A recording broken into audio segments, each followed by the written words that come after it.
என் வேர்களாக விளங்கும் யூடியூப் நேயர்களுக்கு வித்தகன் சேகரின் அன்பு வணக்கங்கள். திரைக்கூத்து நேயர்களே, ஹீரோ வர்ஷிப் என்பதும் ஹீரோயின் வர்ஷிப் என்பதும் மக்களை, சமுதாயத்தை எங்கே கொண்டு போய் நிறுத்தும் என்கிற அக்கறையுடன் தான் நான் நடிகைகளின் அந்தரங்கங்கள் பற்றி பேசி வருகிறேன். அந்த விழிப்புணர்வுக்காகத்தான் பேசி வருகிறேன் என்று எப்போதுமே சொல்கிற வழக்கம். அதுபோல ஒரு நடிகையை ஒரு கடவுள் ரேஞ்சுக்கு மக்கள் வழிபாடு செய்து ஏற்றி வைத்த மக்கள் இன்றைக்கு அதே நடிகையின் சுயரூபம் தெரிந்து அவரை தூக்கி வீசி இருக்கிறார்கள் என்கிற செய்திதான் இன்றைய கண்டென்ட்டுக்குள்ளே போகிறதுக்கு முன்னாடி ஒரு டிஸ்க்ளைமர். என்னுடைய பேச்சுக்களுக்கு மட்டும்தான் நான் பொறுப்பேற்க முடியுமே தவிர என் வீடியோவில் இடம்பெறும் ஃபோட்டோக்களுக்கும் தம்ப்நெயில் டைட்டில்களுக்கும் நான் பொறுப்பாளி கிடையாது. இப்போ கண்டென்ட்டுக்குள்ளே போகிறோம். ஆந்திர மாநிலம் திருப்பதியில் 1972ஆம் ஆண்டு பிறந்தவர் பூ நடிகை. இப்போ அவருக்கு 52 வயதாகிறது. தெலுங்கு படங்களில் வாய்ப்பு தேடினார். மாநிறம் என்பதால் அங்கே வாய்ப்பு கிடைக்கவில்லை. கோலிவுட்டுக்கு வந்து வாய்ப்பு தேடினார். அவருடைய 19ஆம் வயதில் 1991இல் பாரதி ராஜாவின் கேப்டன் மகள் படத்துக்கு ஹீரோயின் ஆடிஷன் நடைபெற்று கொண்டிருப்பதை கேள்விப்பட்டு அங்கே போய் வாய்ப்பு கேட்டார். ஆடிஷன் எடுத்துட்டு அனுப்பி வச்சிட்டாங்க. அதன் பிறகு பாரதி ராஜா இந்த நடிகையை நிராகரித்து விட்டார். ஏன்னா அந்த கேப்டன் மகள் படத்தில் ஒரு பணக்கார கலை கொண்ட ஒரு மிக அழகான தோற்றம் கொண்ட பெண் தான் ஹீரோயினாக வேணும், இந்த பெண்கிட்ட அது இல்லை என்று சொல்லி அந்த பூ நடிகையை நிராகரித்த பாரதி ராஜா அந்த கேரக்டரில் தான் குஷ்புவை நடிக்க வைத்தார். ஆனால் பிற்காலத்தில் இதே பூ நடிகை பாப்புலர் நடிகையான பிறகு தான் இயக்கிய படத்தில் இந்த பூ நடிகையை ஒரு ஹீரோயினாக போட்டு கூட பாரதி ராஜா படம் இயக்கி இருக்கிறார். எந்த பெண்ணிலும் இல்லாத ஒன்று என ஹீரோ பாடுவதற்கு ஏற்றவாறு இந்த நடிகை கிட்ட கவர்ச்சி இல்லை என்று பாரதி ராஜாவால் நிராகரிக்கப்பட்டார். ஆனால் அதன் பின்னர் வேறொரு டைரக்டர் அவருக்கு எந்த பெண்ணிலும் இல்லாத ஒன்று இவர்கிட்ட இருப்பதாக தோன்றியது. அதனால் இவரை ஹீரோயினாக தேர்வு செய்து நடிக்க வைத்தது மட்டுமல்ல, இவரையே தன் மனைவியாகவும் பிற்காலத்தில் ஆக்கிக் கொண்டார். 1992ஆம் ஆண்டு அவர் இயக்கிய அந்த டைரக்டர் இயக்கிய படத்தில் இவர் அறிமுகமானார். அன்றைக்கு அந்த நடிகையிடம் விழுந்தவர்தான் இன்னமும் பெண்டாட்டி தாசராக அவரது காலடியிலேயே விழுந்து கிடக்கிறார். ஆம், நடிகையை காதலித்து கல்யாணமும் செய்து கொண்டார். பூ நடிகை எத்தனை பேரை அட்ஜஸ்ட் செய்து படிப்படியாக முன்னுக்கு வந்தார் என்பதெல்லாம் அந்த டைரக்டருக்கு நன்றாகவே தெரியும். ஏன்னா பாம்பின் கால் பாம்பறியாமல் இருக்காது. ஒரு டைரக்டருக்கு இந்த ஃபீல்டில் நடிகைகள் எப்படி எக்ஸ்ப்ளாய்ட் செய்யப்படுகிறார்கள் என்பது நன்றாகவே தெரியும். குறிப்பாக அந்த 6 எழுத்து டைரக்டர் எந்த ஹீரோயினையும் ருசி பார்க்காமல் வாய்ப்பு தரமாட்டார். அவரை குஷிப்படுத்தி அவரது அடுத்தடுத்த படங்களில் அம்மணிதான் ஹீரோயினாக நடித்தார். சினிமா என்பதே ஒரு விபச்சார கூடம் என்று இன்றைக்கு யூடியூப் சேனல்களில் ஆவேசமாக பேசிக்கொண்டிருக்கிற அந்த பிரபல டைரக்டரின் படங்களிலும் கிட்டத்தட்ட 3 படங்களில் இந்த பூ நடிகை ஹீரோயினாக நடித்தார். நான் சொல்லுகிற அந்த டைரக்டர் அதாவது சினிமா என்பதே ஒரு விபச்சார கூடம் என்று சேனல் பேட்டிகளில் முழங்குகிற அந்த டைரக்டர் எனக்கும் நன்கு பரிச்சயமானவர் தான். இந்த வீடியோவை பார்த்தால் அவர் எனக்கு ஃபோன் கூட செய்யலாம். என்னையும் இந்த லிஸ்ட்டில் சேர்த்துட்டீங்களே வித்தகன் என்று கூட கேட்கலாம்.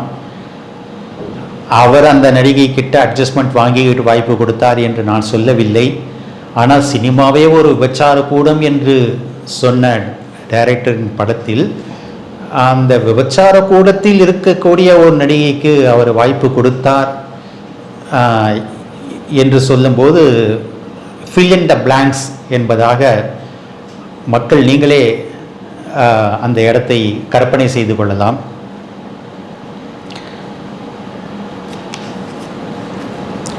இப்படி மற்றவர்களை குஷிப்படுத்தி பட வாய்ப்புகளை பெற்ற நடிகை தன் காதலன் டைரக்ஷனிலும் 4-5 படங்கள் நடித்து விட்டார். நடிகையின் அட்ஜஸ்ட்மெண்ட்டுகள் அத்தனையும் அறிந்தே அவரை திருமணம் செய்து கொண்டார் அறிமுகப்படுத்திய டைரக்டர். 18 வயது இளமூட்டு மனதுடன் நடிக்க வந்த நடிகைக்கு 30 வயதை நெருங்கும் போது இனியும் கதாநாயகியாக காலம் தள்ள முடியாது என்கிற யதார்த்தம் புரிந்து கொண்டு அரசியல்வாதி அவதாரம் எடுத்துவிட்டார் நடிகை. நல்ல வேளையாக ஒரு நடிகைக்கு அரசியலில் இடம் கொடுத்தால் கட்சியும் கபலீகரமாகும், நாடும் நாசமாய் போகும் என்பதை அனுபவபூர்வமாக அறிந்து வைத்திருக்கும் தமிழக கட்சிகள் இந்த பூ நடிகையை உயரத்தில் ஏற்றி வைக்கவில்லை. தேர்தல் பிரச்சாரங்களின் போது மட்டும் ஊறுகாய் மாதிரி பயன்படுத்தி கொண்டார்கள், அவ்வளவுதான். தமிழகம் தப்பித்தது, ஆனால் ஆந்திரா மாட்டிக்கொண்டது. அக்கட பூமியின் அரசியலில் அம்மணி அல்டா பிராணியாக மாறிப்போனார். நடக்கும் பாதையில் பூக்களை தூவுவது, விரிக்கும் புடவையில் நடிகையின் உருவம் மறைவது என்று ஆடம்பரத்தில் மூழ்கி திளைத்தார். ஜெயலலிதா மேடம் தான் எனக்கு இன்ஸ்பிரேஷன் என்று இந்த நடிகை சொல்வது வழக்கம். இந்த மாதிரியான ஆடம்பரங்களை பற்றி தான் அவர் சொல்கிறாரோ என்னவோ தெரியவில்லை. ஜெகன்மோகன் ரெட்டியின் ஒய்எஸ்ஆர் காங்கிரஸில் சேர்ந்து எம்எல்ஏ ஆனார். முதல் முறை எம்எல்ஏ ஆன போதே தன்னை அமைச்சராக்கும்படி கேட்டார். ஆனால் அப்படி செய்தால் கட்சியில் பலத்த எதிர்ப்புகள் வரும். ஏன்னா சீனியர்கள் நிறைய பேர் இருப்பாங்க கட்சியில். 20 வருஷம் 25 வருஷம் பாடுபட்ட சீனியர்களெல்லாம் இருப்பாங்க. அவங்களெல்லாம் விட்டுட்டு புதிதாக வந்த ஒரு நடிகையை அமைச்சராக்கினாக்கா கட்சியில் அதிகமாக எதிர்ப்புகள் வரும் என்பதால் அடுத்த தேர்தலிலும் நீ ஜெயித்தால் எம்எல்ஏ உன்னை மினிஸ்டர் ஆக்கிறேன் என்று ஒய்எஸ்ஆர் இவருக்கு வாக்குறுதி கொடுத்திருந்தார். அதன்படி அதிர்ஷ்டவசமாக அடுத்த தேர்தலிலும் இந்த நடிகை எம்எல்ஏ ஆகிவிட்டார். அதன் பிறகு தன் அரவணைப்பில் இருந்த இந்த நடிகையை அமைச்சராக்கி அழகு பார்த்தார் ஒய்எஸ்ஆர். அமைச்சரான பிறகு இந்த நடிகை ஆடாத ஆட்டம் இல்லை, பேசாத ஆணவ பேச்சுகள் இல்லை. உதாரணத்திற்கு பவன் கல்யாண், தெலுங்கு தேசம் கட்சியின் பவன் கல்யாணை பற்றி மிகவும் தரக்குறைவாக பேசினார். 3 திருமணங்களை செய்தவர் பவன் கல்யாண் என்று தனி மனித அந்தரங்க தாக்குதலில் இறங்கினார் இந்த நடிகை. ஆக்சுவலாக பவன் கல்யாண் முதல் மனைவியை விவாகரத்து செய்து 2வது திருமணம் செய்தார். பிறகு 2வது மனைவியையும் விவாகரத்து செய்த பிறகுதான் 3வது திருமணம் செய்தார். இது சட்டப்படி எந்த தவறும் கிடையாது. ஆனால் இதை முன்னிறுத்தி பவன் கல்யாண டிஃபேம் பண்ண முயற்சி பண்ணினார் இந்த பூ நடிகை. ரஜினிகாந்த் ஆந்திராவுக்கு வந்தபோது சந்திரபாபு நாயுடுவை அதாவது என்டி ராமராவின் 100 விழா, அந்த விழாவில் என்டி ராமராவின் குடும்பத்தைச் சேர்ந்தவர் சந்திரபாபு நாயுடு, அவருடைய மருமகன். எனவே சந்திரபாபு நாயுடு ஏற்பாடு செய்த விழா அது. அந்த விழாவில் கலந்து கொண்ட ரஜினிகாந்த் சந்திரபாபு நாயுடுவை பற்றி பாராட்டி சில வார்த்தைகள் பேசினார். அதற்காக ரஜினிகாந்தையும் தரக்குறைவாக விமர்சித்தார் இந்த பூ நடிகை.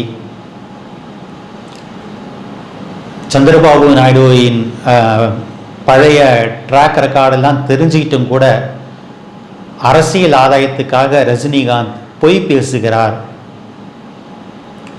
அரசியலுக்கே வரமாட்டேன் என்று சொன்ன ரஜினிகாந்த் ஏன் இரட்டை வேஷம் போடுகிறார் என்றெல்லாம் ரஜினியை வசைமாறி பொழிந்தார் இந்த பூ நடிகை. சந்திரபாபு நாயுடுவையும் கண்டபடி வசைப்பாடினார். இதுபோல மற்றவர்களை பற்றி இவர் தனி மனித தாக்குதல்களில் இறங்கியது தப்பு கிடையாதாம். ஆனால் இவர் ப்ளூ ஃபில்மில் நடித்தார் என்று தெலுங்கு தேசம் கட்சியை சேர்ந்தவர் ஒரு சிடியை வெளியிட்டு மீடியாக்களிடம் பேசினால் அது மட்டும் தனி மனித தாக்குதலாம். அப்போது நீலி கண்ணீர் வடித்து போலியாக பேட்டி கொடுத்து அந்த ப்ளூ ஃபில்மில் நீலப்படத்தில் நடித்தது தான் இல்லை என்று சொன்னார். அந்த நீலப்படத்தை ஆந்திராவில் இருக்கும்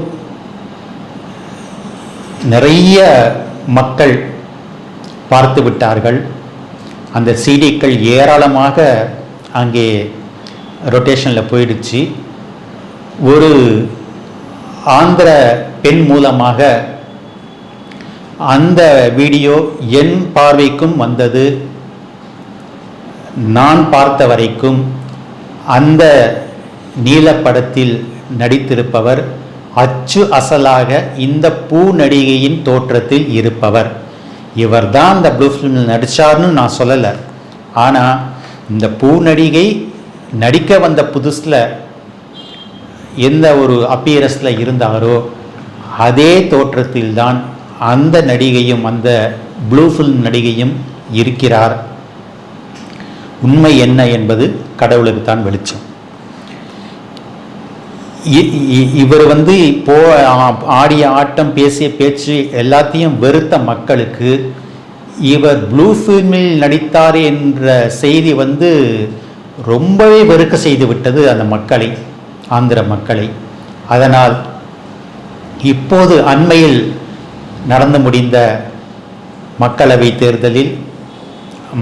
தேர்தலுடன் கூட ஆந்திர பிரதேசத்தின் சட்டமன்ற தேர்தலும் கூட நடந்தது. அந்த சட்டமன்ற தேர்தலில் ஒய்எஸ்ஆர் காங்கிரஸ் சார்பில் இந்த நடிகை எம்எல்ஏ எலெக்ஷனுக்கு நின்றார். ஆனால் இந்த நடிகையை படுதோல்வி அடைய செய்து தூக்கி எறிந்திருக்கிறார்கள் ஆந்திர மக்கள். ஒரு நடிகையை நம்பி நாம் மோசம் போனது போதும் என்று இன்றைக்கு தெளிவடைந்திருக்கிறார்கள் அந்த ஆந்திர பிரதேசத்து மக்கள். இதுபோல பட்டுதான் திருந்தணும் என்று இல்லாமல் முதலிலேயே நடிகைகளை தலைமையில தூக்கி வச்சு கொண்டாடுறத தமிழ்நாட்டு ரசிகர்களும் ஒழிக்க வேண்டும். ஹீரோயின் வர்ஷிப்பை ஒழிக்க வேண்டும் என்கிற நோக்கத்தினால்தான் இந்த வீடியோவை நான் பேசியிருக்கிறேனே தவிர எனக்கு யார் மீதும் பகைமையோ தனிப்பட்ட காழ்ப்புணர்ச்சியோ கிடையாது. மீண்டும் உண்மை சம்பவங்களுடன் சந்திக்கிறேன். நன்றி, வணக்கம்.